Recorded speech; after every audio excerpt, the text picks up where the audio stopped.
और आइए अपने स्थान पर खड़े हो जाएं और जोरदार करतल ध्वनि के माध्यम से माननीय मुख्यमंत्री जी का स्वागत करें, अभिनंदन करें, वंदन करें। आपका बहुत बहुत स्वागत है, अभिनंदन है, वंदन है माननीय मुख्यमंत्री जी। साथ ही साथ सभी गणमान्यों का भी इस मंच पर स्वागत है, अभिनंदन है।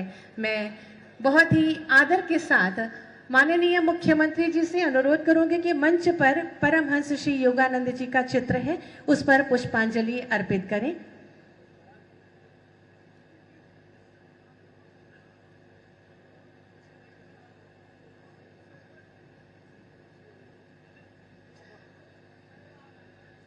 परमहंस श्री योगानंद जी का एक भव्य चित्र, बहुत ही सुंदर चित्र मंच पर है।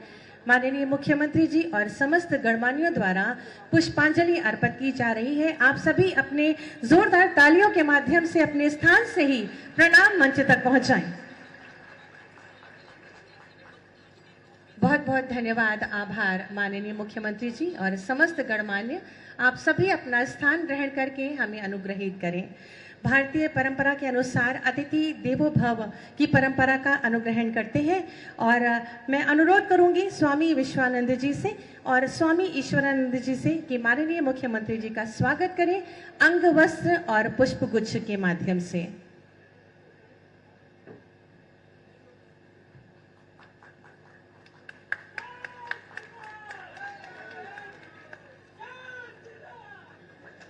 स्वागत, अभिनंदन, वंदन माननीय आपका। बहुत बहुत धन्यवाद। और मैं अनुरोध करूंगी महासचिव योगदान सत्संग सोसाइटी ऑफ इंडिया स्वामी ईश्वरानंद जी से कृपया पधारें और अपने उद्बोधन से हम सबको अनुग्रहित करें। आप सभी तालियों के माध्यम से आपका स्वागत करें।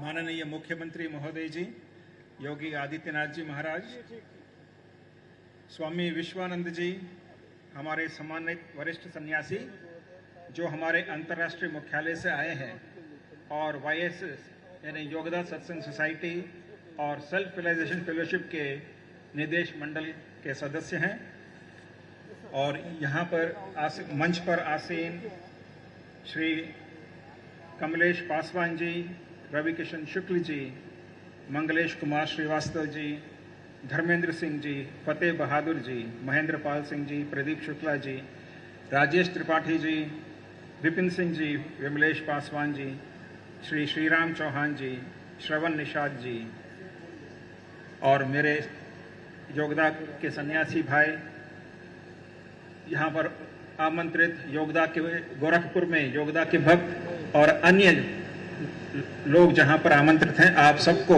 मेरा हृदय से प्रणाम।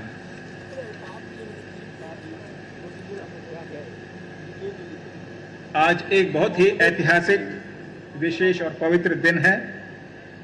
न केवल महान संत श्री श्री परमहंस योगानंद जी के सभी भक्तों के लिए, बल्कि गोरखपुर शहर के लिए भी और वास्तव में पूरे विश्व के लिए, जो पृथ्वी पर ऐसी महान आत्मा के आगमन से धन्य हुई और होती रहेगी। आज का दिन विशेष क्यों है? यह विशेष इसलिए है क्योंकि आज हमने श्री श्री परमहंस योगानंद के जीवन और उनके जीवन कार्य के सम्मान में एक सुंदर तीर्थ स्थान बनाने का पवित्र कार्य यहाँ पर शुरू किया है। योगानंद जी का जन्म इसी स्थान पर सन 1893 में हुआ था। यह दिन इसलिए भी विशेष है क्योंकि आज गोरखपुर के पवित्र शहर और उत्तर प्रदेश सरकार ने योगी आदित्यनाथ जी महाराज के नेतृत्व में परमहंस योगानंद जी के शिष्यों को एक बहुत बड़ा उपहार दिया है। उनके गुरु के जन्म के सम्मान में यहाँ पर एक तीर्थ स्थान का उपहार, जो उसी स्थान पर बनाया जा रहा है जहाँ आज से 132 साल पहले उनका जन्म हुआ था। और आज ये दिन इसलिए भी विशेष है क्योंकि आज भारत के महानतम योगियों में गिने जाने वाले गोरखनाथ जी के पावन शहर में उन्हीं के प्राचीन योग संप्रदाय, नाथ संप्रदाय के एक महान प्रतिनिधि ने भारत के महान योगियों में से एक परमहंस योगानंद जी के सम्मान में बनाए जा रहे एक ऐसे तीर्थ स्थान का भूमि पूजन और शिलान्यास किया जो भविष्य में आने वाले मुमुक्षु योगियों को सदैव प्रेरणा प्रदान करता रहेगा। तो इस वजह से भी ये जो दिन है हम सबके लिए बहुत विशेष है। और इस ऐतिहासिक और विशेष दिन पर मैं हमारे श्रद्धेय अध्यक्ष श्री श्री स्वामी चिदानंद गिरि जी महाराज की ओर से हमारे माननीय मुख्यमंत्री जी को धन्यवाद अर्पित करता हूं और शुरू करता हूं। हमारे अध्यक्ष महाराज जी ने इस अवसर पर अपना आशीर्वाद भेजा और यथाशीघ्र यहाँ पर पधारने का वचन भी दिया है।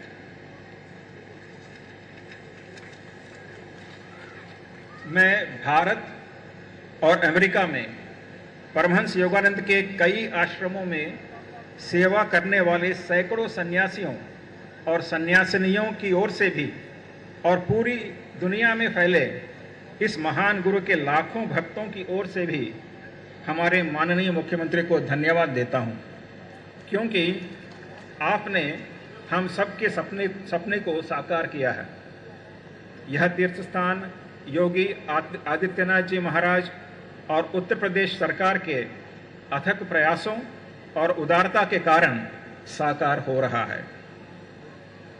मैं उत्तर प्रदेश पर्यटन विभाग के महानिदेशक श्री मुकेश मेश्राम जी, गोरखपुर के क्षेत्रीय पर्यटन अधिकारी श्री रविंद्र कुमार मिश्र जी और गोरखपुर शहर के अन्य अधिकारियों को भी धन्यवाद देता हूं, जिन्होंने इस परियोजना की कल्पना की और उसे क्रियान्वित करने में अथक प्रयास किया है। अब योगानंद जी के बारे में संक्षेप में। श्री श्री परमहंस योगानंद जी का जन्म 5 जनवरी 1893 को इसी स्थान पर एक बंगाली परिवार में हुआ था।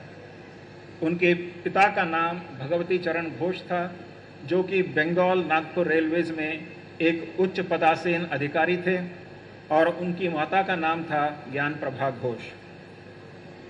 उनके माता पिता ने उनका नाम रखा था मुकुंद लाल घोष। बालक मुकुंद इस स्थान पर 8 वर्ष तक रहे। जिसके बाद उनके पिता का स्थानांतरण दूसरे शहर में हो गया। बचपन से ही मुकुंद को ईश्वर के प्रति गहरा प्रेम था। वे अक्सर एकांत में अकेले ध्यान करते हुए पाए जाते थे। उनके माता पिता अक्सर उन्हें गोरखनाथ मंदिर ले जाते थे और वे युवा मुकुंद को भी अपने साथ इन यात्राओं पर ले जाते थे। एक दिन बालक मुकुंद घर से गायब हो गया। माता पिता और पड़ोसियों ने उन्हें पूरे पड़ोस में खोजा, लेकिन उन्हें कहीं पर भी नहीं पाया। तब किसी के मन में ये विचार आया, अरे ये बालक तो मंदिर जाना पसंद करता है, हो सकता है वो अकेले ही गोरखनाथ मंदिर के दर्शन करने चला गया हो। आप कल्पना कीजिए, 5 साल का बालक और यहाँ से मंदिर की दूरी करीब 4 किलोमीटर है। तो फिर भी उन्होंने सोचा कि इतना दूर कैसे चला जाएगा बालक। तो भी उन्होंने जब और कहीं पर भी नहीं मिले तो उनके माता पिता गोरखनाथ मंदिर गए और आश्चर्य की बात है, वहाँ पर मंदिर के गर्भगृह में ये बच्चा पालथी मारकर बैठा हुआ था और ध्यान में मग्न था। यही बालक मुकुंद बड़ा होकर परमहंस योगानंद बना, जिसे पूरी दुनिया में क्रिया योग विज्ञान को फैलाने का कार्य उनके गुरु द्वारा दिया गया था।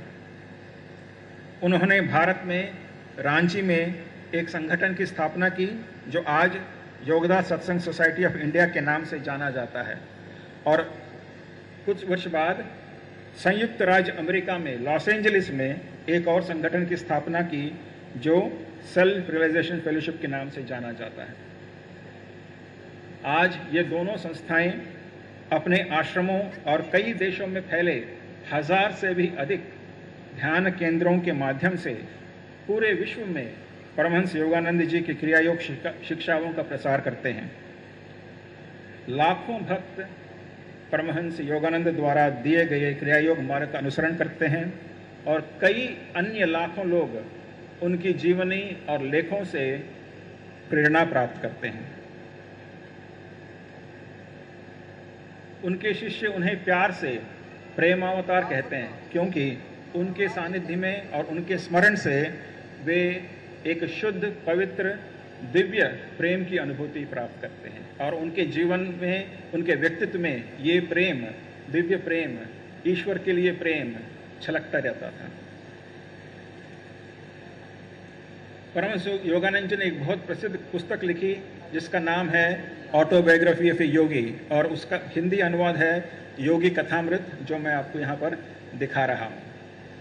तो ये जो पुस्तक है इसका प्रथम प्रकाशन 1946 में हुआ था और तब से लेकर आज तक ये पुस्तक एक बेस्ट सेलर बना हुआ है, यानी बहुत ही लोकप्रिय पुस्तक बना हुआ है और 50 से भी अधिक भाषाओं में इसका अनुवाद हो चुका है। और एक व्यक्ति ने ये पता लगाया कि ये इतनी सारी भाषाओं में अनुवादित हो चुका है कि इस संसार के 95% लोग इस पुस्तक को अपनी ही मातृभाषा में पढ़ सकते हैं। और भारत में ये पुस्तक अंग्रेजी, हिंदी, बंगाली, तेलुगु, तमिल, कन्नड़, मलयालम, उड़िया, मराठी, गुजराती, असमिया, उर्दू और नेपाली और यहाँ तक संस्कृत में भी उपलब्ध है। लाखों लोगों ने इस पुस्तक को पढ़ा और उन्हें इसे पढ़कर इतना अच्छा लगा वे इसे हमेशा बांटते रहे, दूसरों को देते रहे। हमारे माननीय प्रधानमंत्री श्री नरेंद्र मोदी जी ने 7 मार्च 2017 को दिए गए अपने भाषण में इसका खूबसूरत वर्णन किया। वे योगदास सत्संग सोसाइटी ऑफ इंडिया की स्थापना की 100वीं वर्षगांठ मनाने के लिए एक स्मारक डाक टिकट जारी करने के अवसर पर बोल रहे थे। उन्होंने कहा, आज दुनिया की 95% आबादी योगी की आत्मकथा को अपनी मातृभाषा में पढ़ सकती है, लेकिन इस तथ्य से भी अधिक मेरा ध्यान निम्नलिखित प्रश्न की ओर जाता है। क्या कारण हो सकता है कि एक व्यक्ति जो हमारे देश को नहीं जानता, हमारी भाषा को नहीं जानता, क्या कारण हो सकता है कि ऐसा व्यक्ति इस पुस्तक को पढ़ने का इच्छुक हो जाता है। फिर वे आगे कहते हैं, इसका कारण ये है कि हम जब मंदिर में जाते हैं तो जब हमें कोई प्रसाद मिलता है तो हम पूरा प्रसाद खुद नहीं खा जाते हैं, उसे घर लाते हैं और दूसरों के साथ बांटते हैं। तो उसी तरह जो लोग इस पुस्तक को पढ़ते हैं वे प्रसाद की तरह इसे मानते हैं और इस प्रसाद को दूसरों के साथ बांटना चाहते हैं।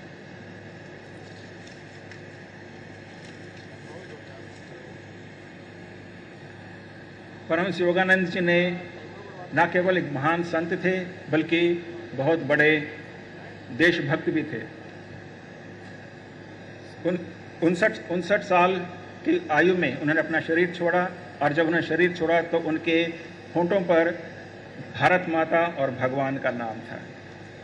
और इसी के संदर्भ में हमारे माननीय प्रधानमंत्री ने कहा कि ऐसी देशभक्ति बहुत ही विरले ही देखने को मिलता है। तो ऐसी महान आत्मा, ऐसे देशभक्त, ऐसे महान योगी, ऐसे प्रेमावतार के लिए उनके सम्मान में आज जो हम ये तीर्थ स्थान, ये सुंदर मंदिर यहाँ पर बना रहे हैं, उसके लिए मैं फिर से हमारे माननीय मुख्यमंत्री योगी आदित्यनाथ जी को दिल से आभार व्यक्त करता हूँ। धन्यवाद।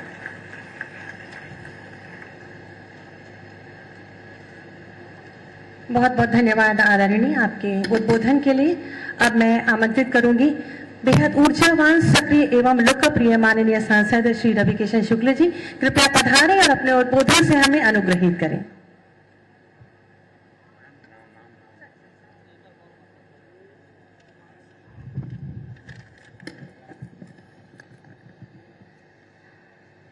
धन्यवाद पूज्य महाराज जी। उस सोच खातिर की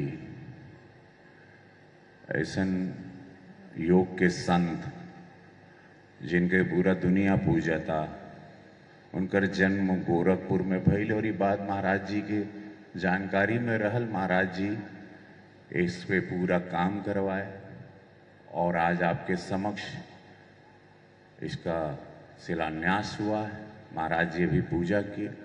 मैं ऐसे पूज्य महाराज जी की इस सेंसिटिव सोच को, इस बारीक सोच को मैं दिल से नमन करता हूँ। हम चाहे को जोरदार ताली के साथ पूज्य महाराज जी की इस सोच को, जहां पर एक निस्वार्थ सोच कहल जाला, एक निस्वार्थ संत गोरखपुर से जुड़े थे, मंदिर से लगाव था, मंदिर जाते थे, जैसे भी उनके शिष्य ने बताया आपको सारी डिटेल में। मैं ऐसे महाराज जी का स्वागत करता हूं और सदैव करता रहूंगा कि महाराज जी अब हमेशा गोरखपुर को तोहफे के साथ साथ एक ऐसी नींव देते हैं, एक ऐसा ईंट रखते हैं, एक ऐसे मील का पत्थर रखते हैं जो आने वाली पीढ़ी के लिए एक बहुत कारगर साबित होगा। यहाँ से जो जो लाभ होंगे, यहाँ से जो जो शिक्षाएं होंगी, विश्व के लोग आएंगे यहाँ पर। ऐसे में श्री मंगलेश श्रीवास्तव जी माननीय महापौर, श्री डॉक्टर धर्मेंद्र जी माननीय विधान परिषद सदस्य, माननीय श्री फतेह बहादुर जी, श्री महेंद्र पाल सिंह माननीय विधायक पिपराइच, श्री प्रदीप शुक्ल जी माननीय विधायक सहजनवा, श्री राजेश त्रिपाठी जी माननीय विधायक चिल्लूपार, श्री विपिन सिंह जी माननीय विधायक गोरखपुर ग्रामीण, श्री विमलेश पासवान जी माननीय विधायक बांसगांव, श्री राम चौहान जी माननीय विधायक खजनी, श्री श्रवण निषाद जी माननीय विधायक चौरी चौरा, विश्वानंद गिरी जी निदेशक मंडल हैं योगदा सत्संग सोसाइटी के, ईश्वरानंद जी आपके स्वागत बा, सौम्यानंद जी आपके स्वागत बा। सभी मंचासीन सब लोगों को मैं प्रणाम करता हूं और साथ ही सोच के कि महाराज जी ये एक मंदिर बनेगा, एक योगासन बनेगा, यहाँ करोड़ों रुपए आज आपने दिए, लेकिन ये पूरा मुफ्तीपुर इलाका और इसके अगल बगल के इलाके और गोरखपुर पूर्वांचल से लेके अमेरिका तक इसकी गूंज जाएगी, काहे कि उनका जन्म स्थल बा। हम लॉस एंजलिस में थे, मैं वहाँ 2 महीने था अमेरिका में, एक फिल्म की शूटिंग कर रहा था। When I was in Los Angeles, I was shooting. I'm an actor also. I'm a member of parliament as well as I'm an actor. So I was shooting for one movie in Los Angeles, where I got to know about him because I met a lot of disciples. And there I got to know, but I didn't know that he was from Gorakhpur and he was born here. And आप लोग सोचिए जब वहाँ रहली हम इतना इनकर भक्त जन बाड़न कि आप लोग सोच ना सकबा, तो बहुत सारे अमेरिकन आएंगे and the people from all over the world, पूरी दुनिया से लोग यहाँ पर आएंगे और गोरखपुर भी देखेंगे, उनके जन्मस्थली को भी देखेंगे। यहाँ से योग होगा, यहाँ पे वैसी शिक्षाएं मिलेंगी जैसे गोरक्षनाथ बाबा के द्वारा हुई, जैसे गोरखनाथ मंदिर द्वारा हुई, कि संस्कृति संसार के साथ संयम, शरीर से प्रेम, ईश्वर से प्रेम, अध्यात्म, संस्कृति, अपनी जड़ों को जानना। हमारी पीढ़ियों को सोचिए, पूरे इलाके में, इस गोरखपुर इलाके में कितना असर होगा जब सारे अंग्रेज आएंगे, उनके डिसाइपल, और पूरे वर्ल्ड से आएंगे। 1000 आश्रम होगा। आज ये बहुत बड़ी उपलब्धि है गोरखपुर के लिए, अद्भुत उपलब्धि है, फैंटास्टिक। महाराज जी आपको दिल से धन्यवाद। गोरखपुर को बहुत कुछ दिया आपने, उत्तर प्रदेश को दिया, हम सभी हिंदुओं को दिया आपने। तो हिंदुओं के रक्षक के रूप में हिंदुओं की इस प्रथा को, इस संस्कृति को, आप इस योग को, इस संस्कार को, इस हिंदुत्व को और हमारी जड़ों को जीवित रखने के लिए, उसकी रक्षा करने के लिए आपको मैं नमन करता हूं महाराज जी, दिल से। नमः पार्वती पते हर हर। दोनों हाथ उठा लो सब लोग, यही मंदिर बनने वाला है। बोलो नमः पार्वती पते हर हर महादेव। गुरु गोरक्षनाथ महाराज की जय।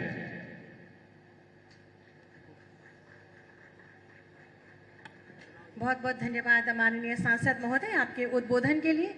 माननीय मुख्यमंत्री जी की प्रेरणा और दिशा निर्देशन में उत्तर प्रदेश सरकार व पर्यटन विभाग द्वारा योग गुरु परमहंस योगानंद जी की जन्मस्थली को विश्व स्तरीय पर्यटन स्थल के रूप में विकसित किया जा रहा है, जिससे उत्तर प्रदेश पर्यटन के उत्तरोत्तर विकास के साथ साथ परमहंस श्री योगानंद जी की योग शिक्षा और उपदेशों को भी संरक्षित कर उसे विश्व व्यापक रूप दिया जाएगा। प्रस्तुत है जनपद गोरखपुर के विकास कार्यों व परमहंस श्री योगानंद जी की जन्मस्थली से संबंधित स्वीकृत कार्यों पर आधारित एक लघु फिल्म। आइए देखें। नए भारत का नया उत्तर प्रदेश यशस्वी प्रधानमंत्री नरेंद्र मोदी जी की प्रेरणा से माननीय मुख्यमंत्री जी के ओजस्वी नेतृत्व में सर्वसमावेशी आधुनिक विकास के साथ ही संस्कृति और परंपराओं को दे रहा है वैश्विक पहचान।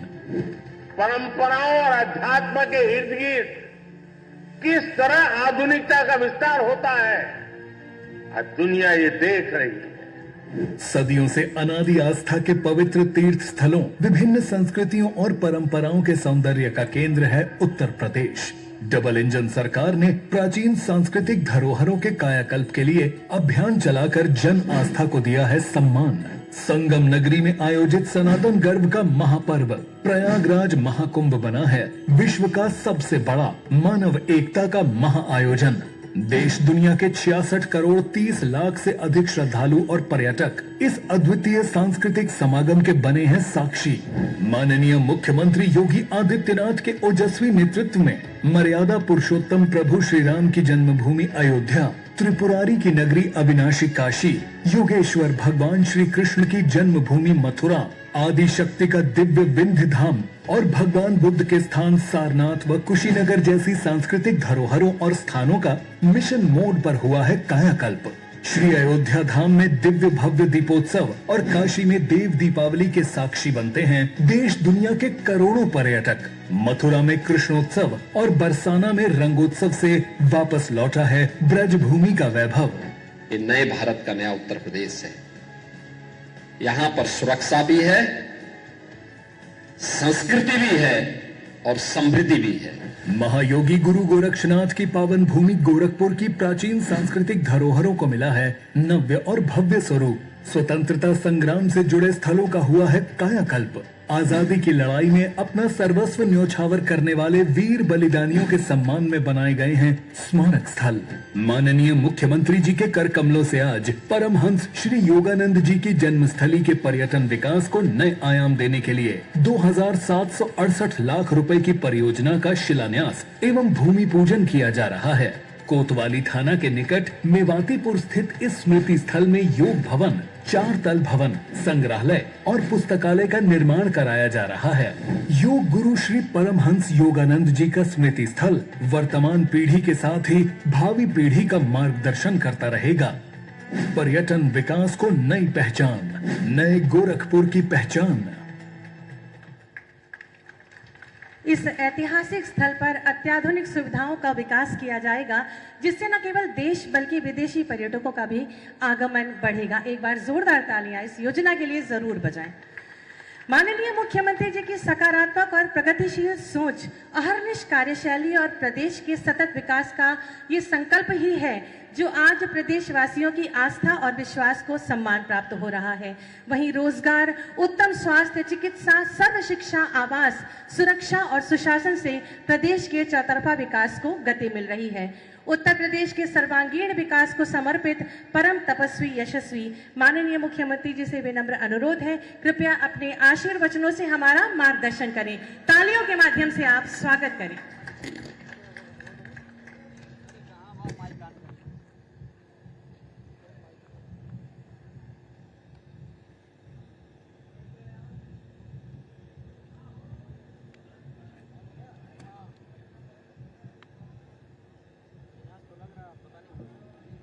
योग गुरु परमहंस योगानंद जी की इस पावन जन्मस्थली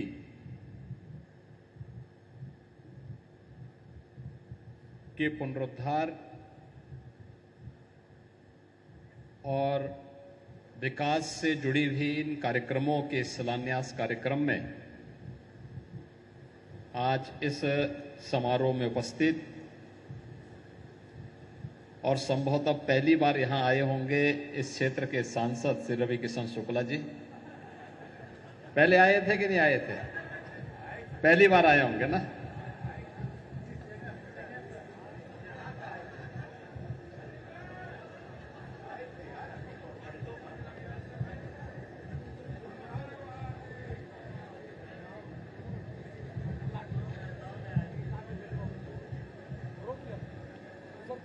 महापौर डॉक्टर मंगलेश श्रीवास्तव जी, विधान परिषद सदस्य और भारतीय जनता पार्टी के प्रदेश के उपाध्यक्ष डॉक्टर धर्मेंद्र सिंह जी, मान्य विधायकगण श्री फतेह बहादुर सिंह जी, महेंद्रपाल सिंह जी, विपिन सिंह जी, प्रदीप शुक्ला जी, विमलेश पासवान जी, श्री राम चौहान जी, श्रवण Nishad ji, Yogoda Satsanga society of India self realisation fellowship के निदेशक स्वामी विश्वानंद गिरी जी महाराज,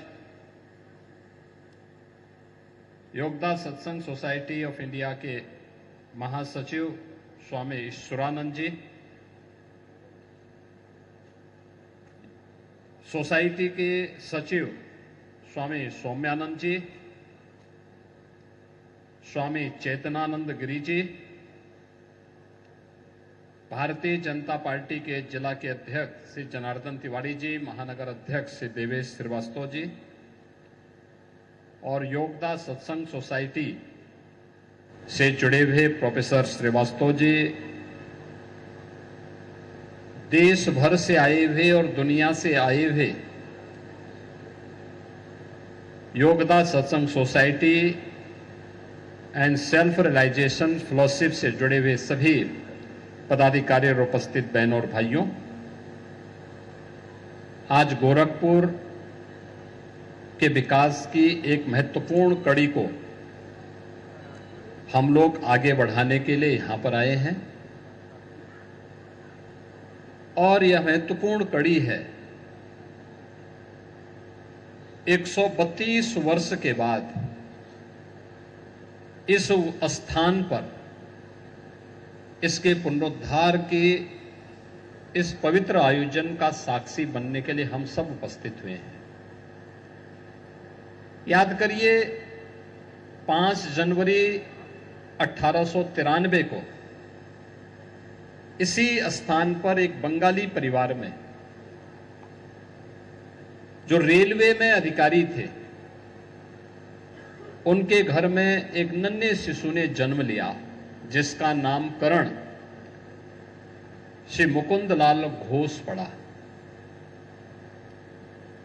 और वही मुकुंदलाल घोष जिनका बचपन 8 वर्ष गोरखपुर में व्यतीत हुए। उसके उपरांत यहां से वाराणसी और फिर देश के अलग अलग भागों में जाते हुए अंततः उनको बचपन में ही मां की साया उड़ जाने के कारण उन्हें कोलकाता वापस जाना पड़ा। आध्यात्मिक जिज्ञासु होने के नाते और बाबा गोरखनाथ के सानिध्य में गोरखपुर में जन्म लेने के नाते वह अध्यात्म का बीज जो गोरखपुर में रोपण हुआ था, वह क्रियात्मक योग के रूप में धीरे धीरे करके आगे बढ़ता गया और आज पूरी दुनिया के अंदर इस Yogoda Satsanga society and self realisation fellowship के माध्यम से पूरी दुनिया के अंदर यह छा गया। लेकिन इस स्थान पर परमहंस योगानंद जी की स्मृति को हम जीवित रख सकें, गोरखपुर के साथ उनके संबंधों को जोड़ सकें, ये मेरे मन में काफी दिनों से आ रहा था। मैंने कई बार इसके लिए प्रयास किया, लेकिन अंततः स्थानीय प्रशासन के सहयोग से यह संभव हो पाया है। और आज वह दिन आया है जब हम उस महापुरुष को, उस योगी को स्मरण करने के लिए इस मुक्तिपुर में, नाम ही मुक्तिपुर है, यानी स्थान ही मुक्ति का प्रदाता है, मुमुक्षु प्रदाता है, इस स्थान पर आकर के आज उस महान योगी का स्मरण कर रहे हैं। मैं इस अवसर पर योगानंद परमहंस जी महाराज की इस पावन स्मृतियों को नमन करते हुए, उनके श्री चरणों में नमन करते हुए अपनी विनम्र श्रद्धांजलि अर्पित करता हूं। बहनों और भाइयों, भारत की परंपरा महान योगियों, तपस्वियों, ऋषि और संतों, महर्षियों से जुड़ी हुई रही है, जिन्होंने केवल भौतिक चक्षु से ही नहीं बल्कि चेतना के विस्तार के माध्यम से केवल इस ब्रह्मांड का ही नहीं, इस लोक का ही नहीं, बल्कि संपूर्ण ब्रह्मांड के रहस्यों को उजागर करके रख दिया था। और भारत के संतों, ऋषि मुनियों और योगियों की इस परंपरा में अनेक इस प्रकार के ऋषि मुनि और योगी हुए हैं, जिन्होंने अपनी साधना की सिद्धि के माध्यम से तत्कालीन समाज के मार्गदर्शन का काम तो किया ही, अपने चमत्कारों के माध्यम से, अपनी सिद्धियों के माध्यम से जीवन के उन रहस्यों के बारे में भी लोगों को अवगत कराया, जो सामान्य स्थिति में एक नागरिक के लिए या समाज के लिए अत्यंत कठिन होता है। याद करिए, भारत की आध्यात्म की ही पराकाष्ठा रही होगी। महाभारत का युद्ध चल रहा है, धृतराष्ट्र दोनों आंखों से उन्हें दिखाई नहीं देता है। एक तरफ उनके पुत्र के नेतृत्व में महाभारत की सेना खड़ी है कौरवों की, और दूसरी तरफ उनके भतीजे युधिष्ठिर के नेतृत्व में उस रणभूमि में खड़े हैं। लेकिन धृतराष्ट्र को यह लगा कि मुझे ये युद्ध देखना चाहिए, युद्ध कैसे होता है इसके बारे में मैं जानना चाहता हूं, क्योंकि कौरव सत्ता में थे, कौरव के साथ बड़ी सेना थी। उनको यह लगता था, धृतराष्ट्र को यह गलतफहमी हो गई थी कि कौरव जीतेंगे, इसलिए वह युद्ध के वृतांत को देख सुनना चाहता था। तो इसका समाधान कैसे होगा? तो उन्होंने महर्षि वेदव्यास से पूछा। महर्षि वेदव्यास ने कहा कि मैं दृष्टि तुम्हें दे सकता हूं कि तुम युद्ध को अपनी आंखों से देख सकोगे। उन्होंने कहा कि भाई जीवन भर तो मैं अंधे के रूप में रहा, अब इस उम्र में चाहे इस पक्ष के मरे चाहे उस पक्ष के मरे, मरने वाले तो दोनों मेरे ही हैं, इसलिए मुझे मत दो, मेरे सचिव संजय को यह दृष्टि दे दो। और संजय को यह दृष्टि दे करके संजय मुझे युद्ध का वृतांत बताता जाएगा। आप सोचिए, वह दिव्य दृष्टि महर्षि व्यास ने संजय को दी और महाभारत युद्ध का पूरा दृश्य 3 लोग देख रहे थे। 3 लोग देख रहे थे, एक साक्षात भगवान कृष्ण, दूसरा महर्षि वेदव्यास और तीसरा उस दृश्य को देख रहे थे संजय, जो उस युद्ध के पूरे वृतांत के बारे में उस धृतराष्ट्र को बताते थे। आप सोच सकते हैं युद्ध कहां हो रहा है? युद्ध का वृतांत हस्तिनापुर में सुनाया जा रहा है। युद्ध हो रहा है कुरुक्षेत्र में और उसका वृतांत तो सुनाया जा रहा है हस्तिनापुर की राजधानी में कि देखो अब युद्ध में ये हो गया, उसने इसको मार दिया, इतनी सेना फलाने पक्ष की मर चुकी है, इतने योद्धा मारे जा चुके हैं, इतने रथी मारे जा चुके हैं, इतने महारथी मारे जा चुके हैं। ये पूरा दृश्य वहां दिखाया जा रहा था। आपने ऋषि मुनियों के अनेक ऐसे वृतांत तो सुने होंगे और आज भी हमारे पास तो धरोहर के रूप में वेद है, उपनिषद है, पुराण है, महाभारत है, रामायण है, अनेक ऐसे आध्यात्मिक ग्रंथ हैं जो हम सबको भारत की ऋषि मुनि परंपरा के आध्यात्मिक चेतना के विस्तार को, ब्रह्मांड के रहस्यों को इन पवित्र ग्रंथों के माध्यम से उद्घाटित करके उन्होंने हम सब के लिए, आने वाली पीढ़ी के कल्याण के लिए प्रस्तुत कर दिया। उसी परंपरा में गोरखपुर में महायोगी भगवान गोरक्षनाथ जी हों, योगीराज बाबा गंभीरनाथ जी हों, एक संतों की एक लंबी परंपरा, योगियों की एक परंपरा, जहां गोरक्षपीठ में, गोरखनाथ मंदिर में महायोगी गोरखनाथ की उस पावन साधना स्थली में देखने को मिली। देश के अंदर भी अलग अलग स्थानों पर, आप बंगाल की ही परंपरा में जाएंगे, अनेक ऐसे ऋषि मुनि पैदा हुए, ऐसे संत पैदा हुए, वर्तमान कालखंड में ही पैदा हुए, जिन्होंने अपनी आध्यात्मिक साधना से लोगों के जीवन में अनेक परिवर्तन किए। बंगाल की परंपरा तो इस मामले में बहुत समृद्ध रही है। रामकृष्ण परमहंस उस परंपरा के एक दिव्य ज्योति थे। स्वामी प्रणवानंद उस परंपरा के प्रखर ज्योति थे। लाहिड़ी महाराज उस परंपरा के एक दिव्य ज्योति थे। एक महत्वपूर्ण कड़ी के रूप में युक्तेश्वर गिरिजी महाराज उस परंपरा के पूज्य संतों की एक परंपरा में, योगियों की परंपरा में एक मूर्तिमान नक्षत्र थे। अनेक ऐसे दिव्य ज्योतियों का प्रादुर्भाव इस भारत की धरती पर हुआ है और उसी भारत की आध्यात्मिक जगत की विभूतियों में, इसी गोरखपुर के इसी स्थान पर, जिस स्थान पर आज हम सबका सौभाग्य है कि हम सबको मिलने का अवसर प्राप्त हुआ है, और वह भी 132 वर्ष के बाद। अनुमान करिए इसमें से किसी भी व्यक्ति की उम्र 132 वर्ष नहीं होगी। मुझे लगता है कि 132 वर्ष किसी की उम्र नहीं होगी सिवाय रवि किशन के। रवि किशन संभवतः 132 वर्ष के हो चुके हैं, इसीलिए तो पहली बार यहां पर आए हैं। आप लोगों ने, कितने लोगों ने वोट दिया था रवि किशन को? सभी लोगों ने वोट दिया, लेकिन इन्होंने फिर आपको कभी देख करके पूछने के लिए नहीं आए। इनके यहां भोजन करने के लिए गए थे? कितने लोग गए इनके यहां भोजन करने के लिए?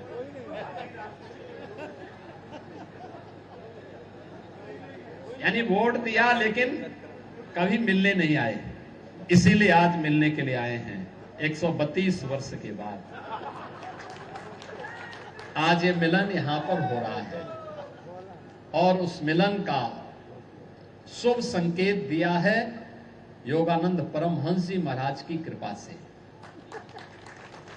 बिना संतों की कृपा से संभव नहीं हो सकता, और यह संभव हुआ है उनकी कृपा से। यह हमारा सौभाग्य है आज ऐसे तपस्वी को, ऐसे साधक को, मुमुक्षु की प्राप्ति के लिए, जिनका पूरा जीवन भारत की इस पवित्र ज्ञान की धरोहर को, आध्यात्मिक परंपरा को वैश्विक पटल पर स्थापित करने के लिए लगा, ऐसी विभूति को इस गोरखपुर ने जन्म दिया।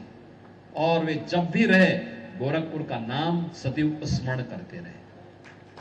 उन्होंने अपनी ऑटोबायोग्राफी में इस बात का उल्लेख किया, अपने बचपन का उल्लेख किया, मां के न रहने की पीड़ा का उल्लेख किया, और उन सभी बातों को उद्धृत करके उन्होंने अपनी ऑटोबायोग्राफी में लिख करके छोड़ा है, जो गोरखपुर की उनकी स्मृतियों से जुड़ा हुआ रहा है।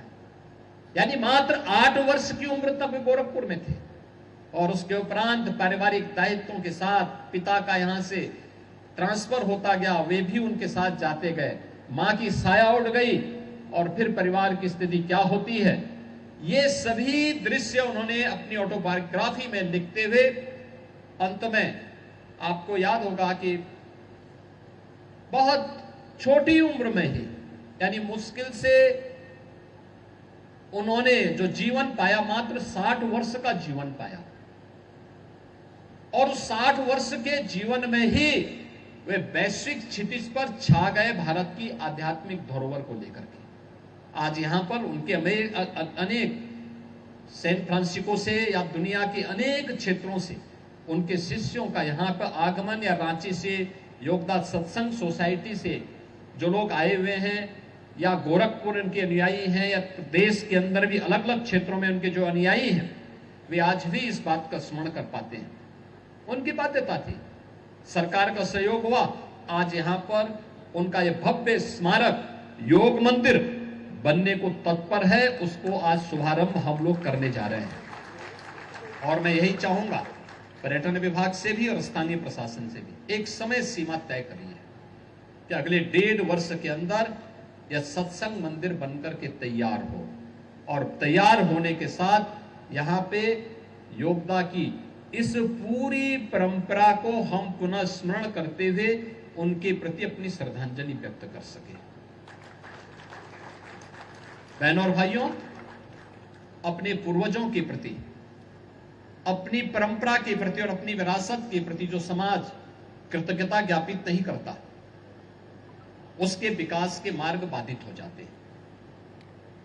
जो भी अपनी परंपरा को विस्मृत करता है वो अपने विकास को बाधित कर देता है, और विकास की बाधित होने का मतलब अंधकार की तरफ हम जाने लगते हैं। हमारे सामने आगे का कोई मार्ग नहीं होता है। परंपरा से भटका हुआ व्यक्ति एक काल कोठरी की तरफ जाता है, विरासत से भटका हुआ व्यक्ति अंधकार की ओर जाता है। ये हमारी प्रधानमंत्री मोदी जी की विरासत के प्रति जो विजन है, उस विजन के प्रति भी समर्पण का भाव है, उसके प्रति समर्थन है। हम अपनी उस विरासत को पुनः स्मरण कर रहे हैं, जो कभी योगदा के नाम पर इस स्थान पर एक दिव्य ज्योति 132 वर्ष पहले यहीं पर फूटी थी, और वह ज्योति जली थी, और फिर यहां से वैश्विक क्षितिज पर छा गई। आज 132 वर्ष के बाद इस मुक्तिपुर और उसके आसपास के क्षेत्र के लोगों को, क्योंकि तब गोरखपुर बहुत छोटा सा था, बहुत छोटा सा गोरखपुर था, एक नगर पंचायत के बराबर। 132 वर्ष पहले गोरखपुर की स्थिति क्या रही होगी? गांव जैसी रही होगी, छोटे से टाउन एरिया जैसी रही होगी, जैसे आज पिपराइच है।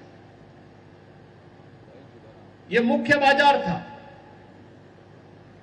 यह मुख्य बाजार था।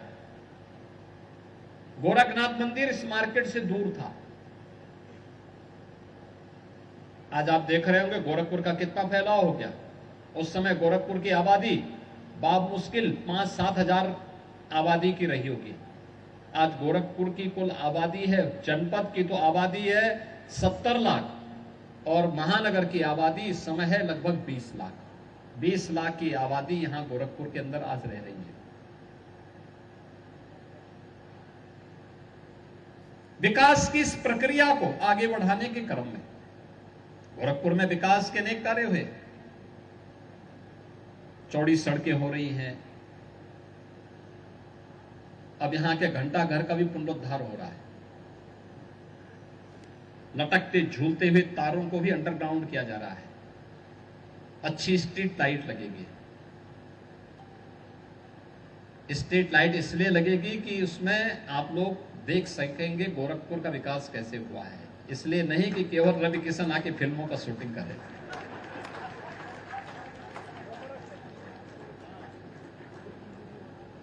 दोनों काम एक साथ होंगे,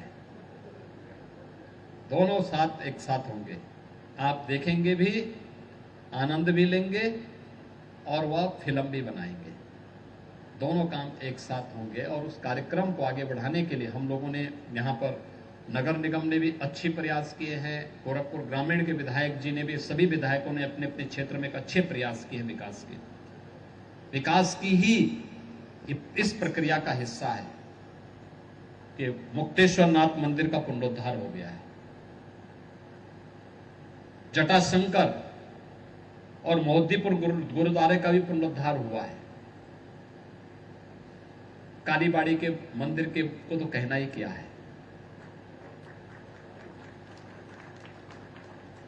आजकल कालीबाड़ी के बाबा दिखाई नहीं दे रहे, लगता है दूसरे लोग की यात्रा में चले गए क्या हैं?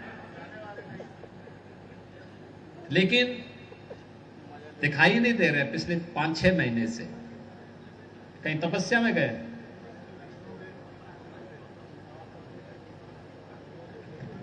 लेकिन अब मैंने सुना है काफी बड़ा बन गया है। किसी की जमीन तो नहीं कब्जा की है ना? ठीक है। लेकिन विकास की इस प्रक्रिया को आगे बढ़ाने की आवश्यकता है और मैं धन्यवाद दूंगा गोरखपुर वासियों को। विकास के किसी भी कार्य में उन्होंने कभी बाधा नहीं आने दी। सड़क बनाने में,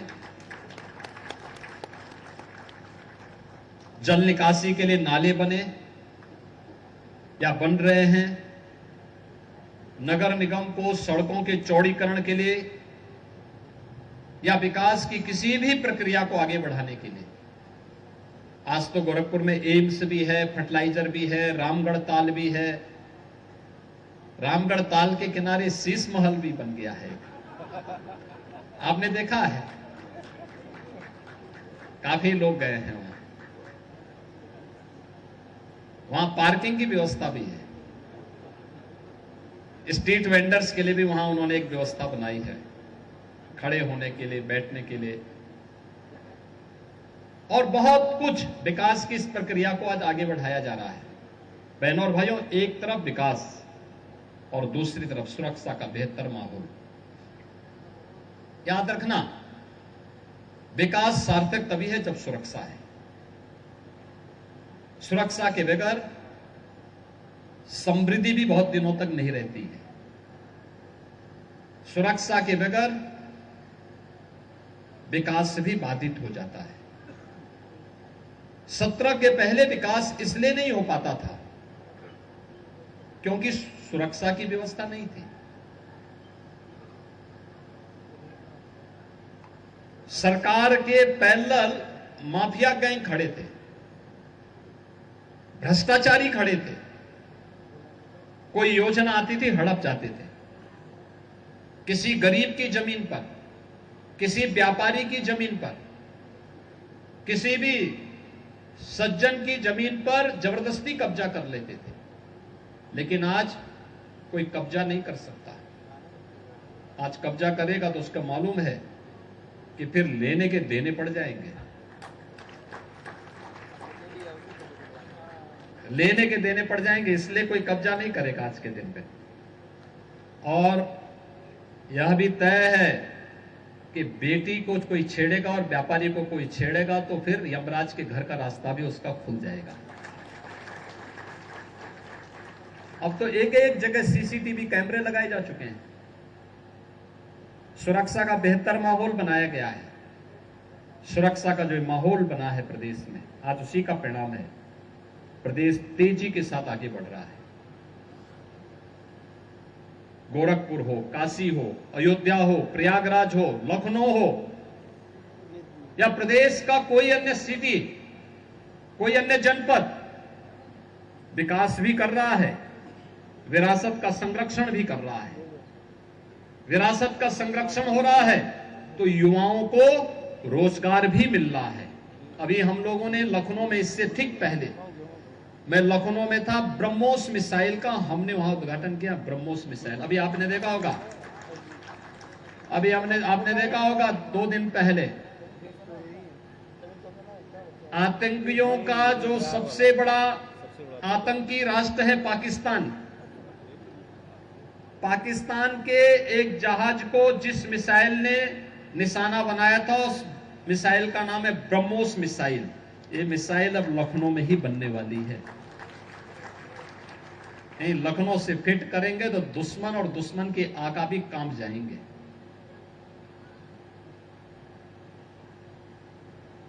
अब लखनऊ में बन रहा है, बड़ी बड़ी तोप बनेंगी तो दुश्मन को कंपाएगी। और याद रखना, ये तभी है जब सुरक्षा का बेहतर माहौल हो, और सुरक्षा के लिए हर व्यक्ति को राष्ट्र के प्रति समर्पण का भाव हर व्यक्ति के मन में होना चाहिए। बहनों और भाइयों, हम तभी सुरक्षित हैं जब हमारा देश सुरक्षित है।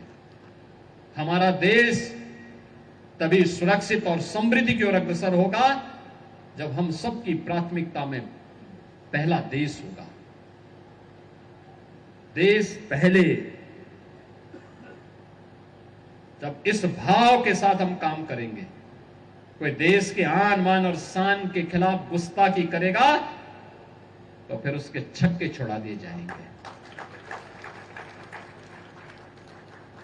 कोई देश की सुरक्षा में सेंध लगाएगा, इससे पहले कि सेंध लगाए उसी में सेंध लगा देने की आवश्यकता है, उसी को ठीक कर देने की आवश्यकता है। कोई भी ऐसा बयान जो देश के खिलाफ और सुरक्षा बलों के जवानों के मनोबल को तोड़ने वाला है, तत्काल उसके खिलाफ जनता को जागरूक करने की आवश्यकता है, बताने की आवश्यकता है कि छद्म रूप में बैठे हुए इन लोगों से सावधान हो, इन लोगों से संबंध तोड़ो, इनका बहिष्कार करो, क्योंकि अंततः देश की लड़ाई हम सबकी लड़ाई होनी चाहिए। देश का सम्मान हम सबका सम्मान होना चाहिए। और उस भाव के साथ जब हम काम करेंगे तभी हमारी आध्यात्मिक विरासत, तभी हमारी समृद्धि और तभी हमारी सुरक्षा इस रूप में संरक्षित रह पाएगी। आज के इस अवसर पर योगदान सत्संग सोसाइटी से जुड़े हुए सभी पदाधिकारियों का मैं हृदय से अभिनंदन करता हूं।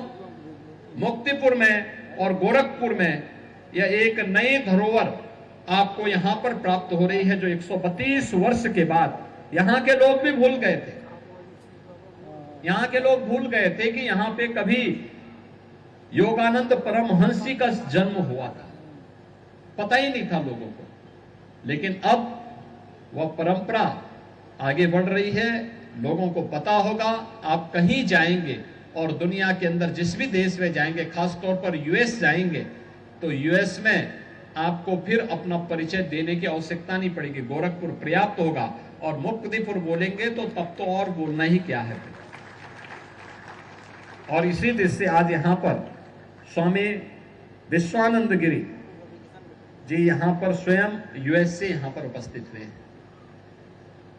योगदान सत्संग सोसाइटी के रांची से जुड़े हुए पदाधिकारी आए हैं, अन्य पदाधिकारी भी आए हैं, और गोरखपुर में देखने वाले प्रोफेसर श्रीवास्तव और उनकी टीम भी इस पूरे कार्यक्रम का हिस्सा बन रही है।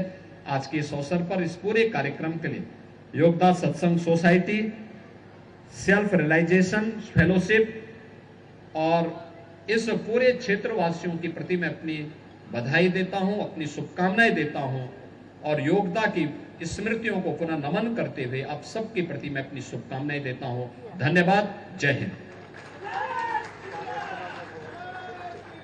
बहुत बहुत धन्यवाद, आभार माननीय मुख्यमंत्री जी, आपके प्रेरणादायी उद्बोधन के लिए आप सभी जोरदार तालियों के माध्यम से आभार व्यक्त करें माननीय मुख्यमंत्री जी का।